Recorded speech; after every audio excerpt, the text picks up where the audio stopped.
Hello শিক্ষার্থী বন্ধুরা, এখানে পঞ্চম শ্রেণী গণিত পৃষ্ঠা নম্বর হচ্ছে 35। এখানে 1 নম্বরের অঙ্ক আছে।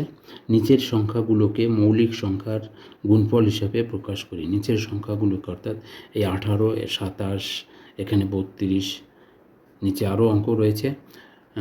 এটাকে মৌলিক সংখ্যার হিসাবে কি গুণফল হিসাবে প্রকাশ করতে বলেছে। মৌলিক সংখ্যার গুণফল হিসাবে প্রকাশ, তাহলে এখানে আমাদের কি 18-র মৌলিক সংখ্যাগুলো বের করতে হবে। তাহলে আমরা প্রথমে এভাবে করব। আমরা এই অঙ্কগুলো এখানে করে রেখেছি, তোমরা ভালো করে এখান থেকে দেখে নেবে। এবং শেষের অঙ্ক একটি আমি করে দিচ্ছি, তোমরা মনোযোগ সহকারে দেখলে বাকি অঙ্কগুলো তোমরা নিজেরাই করতে পারবে। তাহলে দেখো এই 4 নম্বর অঙ্কটা আমি কিভাবে করি। এখানে দেখো প্রথমে এখানে কি, এটা যেহেতু জোড় সংখ্যা, তাহলে এটাকে আমরা প্রথমে 2 দ্বারা দিতে পারি। অর্থাৎ এখানে তাহলে এই 5কে কত দ্বারা ভাগ করা যায়? 2 2 4, অবশ্যই 2 2 4 হবে। এবং এখানে 1 থাকবে 16, অর্থাৎ 28।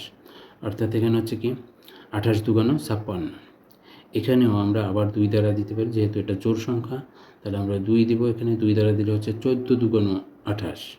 আচ্ছা, এরপরে আমরা দেখি আবার, যেহেতু জোড় সংখ্যা, আবার 2 দ্বারা আমরা এখানে দিতে পারি ভাগ। তাহলে এখানে কি 7 2 14।